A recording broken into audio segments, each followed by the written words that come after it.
And he proceeded to tell me about this modeling job. And at first it sounded super cool. I'll take you to London. I'll drag you around the world, blah, blah, blah. And so I was like, okay, cool. But I was kind of concerned because he had been through all these modeling assistants. And I'm sitting here thinking, okay, well, is he a perv? Is he just like a jackass? Like, is he mean? He proceeded to tell me about how the position involved companionship. So I asked him to elaborate. Basically, you're his girlfriend. You sleep in bed. He doesn't expect you to warm up to him immediately, but he does expect it to be quickly. And rub his shoulders, sleep in his bed, give him sexual favors, blah, blah, blah. And I was like, and I distinctly remember telling him, that's probably why you can't keep a good modeling assistant, because the people who know what they're doing don't prostitute themselves out when they put in a job application like, oh, also I want to be a prostitute. And he's like, cool, I really appreciate you being honest with me and upfront with me. And I was like, hey, I appreciate you being honest and upfront with me too, you know. And because that would have really had sucked to be in another country and have gotten the notification that, oh yeah, by the way,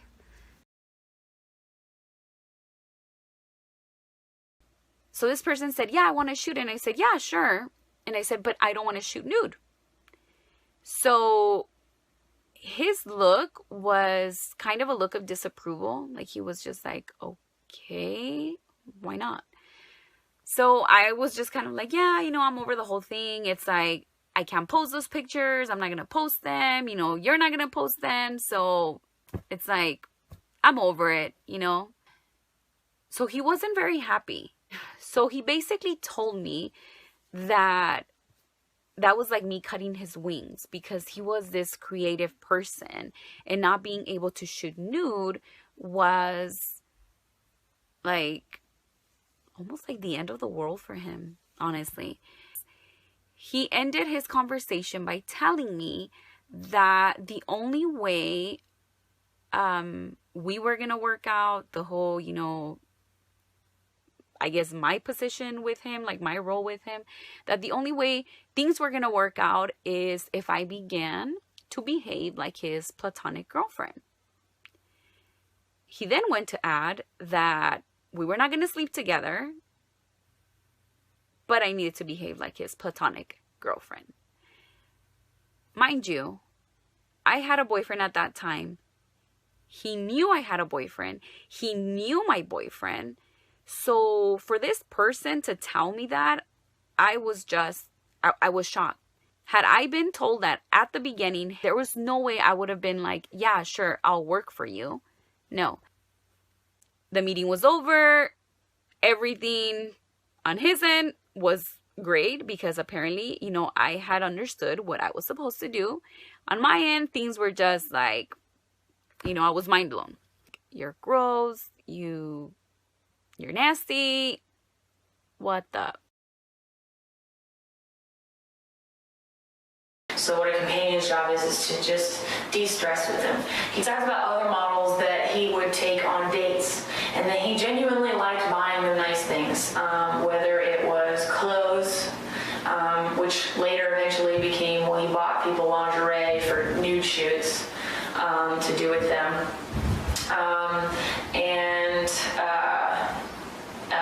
He just talked about how, you know, my job is, I was like, so, you know, like friends? And he said, well, you know, a little bit more than that. You know, we're supposed to be close.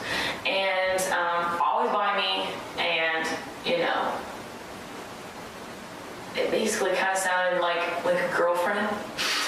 And I told him during the interview, like, just to be clear, you're not asking me for, like, it's not going to be anything sexual, right?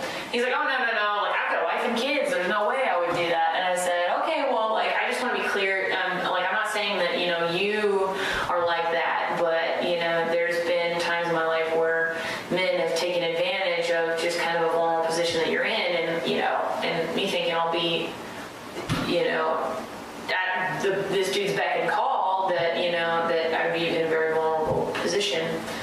It was a constant constant struggle of pushing boundaries, of either an inappropriate touch, an inappropriate word. He'd ask me out on dates. I wasn't comfortable sharing beds. I wasn't comfortable with him touching me. I said, don't touch my boobs, don't touch my butt, don't touch my vagina. He said, I've never touched you there. I said, I get that. He's never touched me on my vagina, but he had touched my boobs at that point. He touched my butt at that point. And I told him, don't touch me there. I'm not okay with it. So we're on Jekyll Island on the 5th. We show up and there's one bed. And I am obviously very uncomfortable by it. So Jason kind of huffs and gets a room with 2 beds. So I'm sitting in my bed, he's sitting in his bed, he decided to edit. I'm reading a book. And he just snaps his laptop down and said, what are you even doing? Why do I even have you here? I could have come in here and read a book next to me. You're not doing anything for me. And that led to hours of conversation. I went off. I said, I told you in Phoenix that if you were expecting anything sexual from me, that you needed to hire someone else, that I wasn't the girl for the job. And I told you not to do these things. I told you not to touch me in certain places, and it seems like that's not enough for you.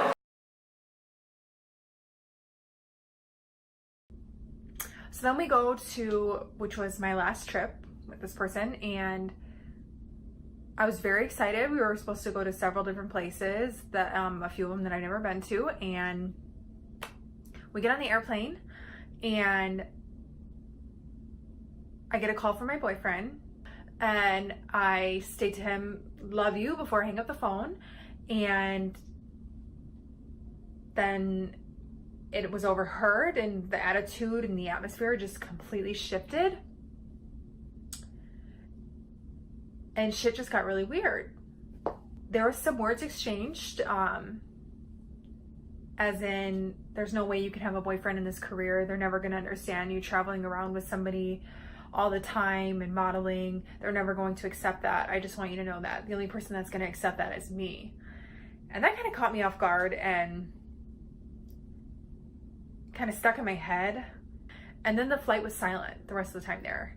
And keep in mind, guys, this is a flight to another country that's about 11-hour flight. So imagine how awkward that was, sitting on a plane ride for 11 hours, completely uncomfortable. So then we get to the hotel, and I didn't even sleep in the room. I took my laptop and my phone, and I went downstairs into the lobby while this person slept, and I immediately called my dad, and I called my boyfriend, and I cried the entire night. I was so trying to wrap my head around everything that happened that I was just so uncomfortable already. Well, the next morning, he told me to meet him in the lobby in the cafeteria area and to talk about what had happened. And they pretty much told me that they thought that, as if I thought you were interested in me. I thought this was going to be more than it was. I wanted to do certain things like slow dance in Paris, or I thought we had a connection there. I just thought this was going to be more of a deeper thing. And that completely threw me off guard, considering the fact that this person is married with kids. I'm not really sure how this person thought my friendliness meant that I wanted them more. I never gave them any signals that I wanted them more. I'm just a friendly person. I just come off as a friendly person. Everyone that knows me knows that I'm, friendly, silly Kristen. I don't come off in that way, and that would never happen, like, ever. So I immediately, when that was exchanged between us, I stated, you need to book me a flight home immediately. I want to go home right now. So moving on, I get on a flight, and I'm sitting in another foreign country. I'm sitting in Turkey. I'm there overnight for about, I believe it was 8 hours by myself. Guys, I was about 24 at the time, and I was by myself in an airport in Turkey overnight.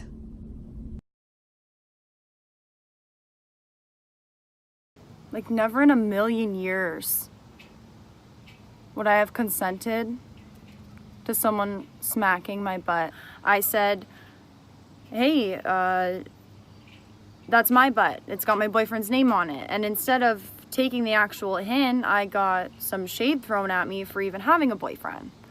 So the more I brought up the fact that I wasn't available and wasn't interested, the more it seemed as if, now that I look back on it, as if he retaliated. We arrive in England. We get to the hotel room, and it's just a bed. There was no pull-out couch. I didn't have my own bed.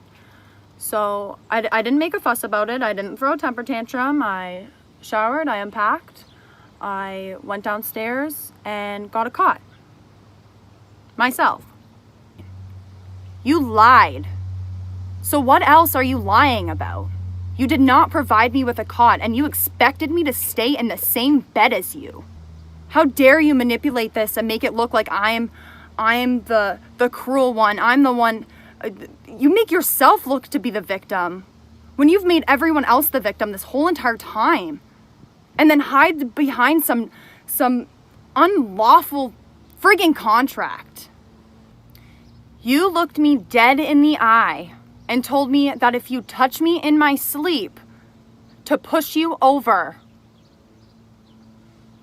And then you go on camera and say you would never even think of sleeping in the same bed as me?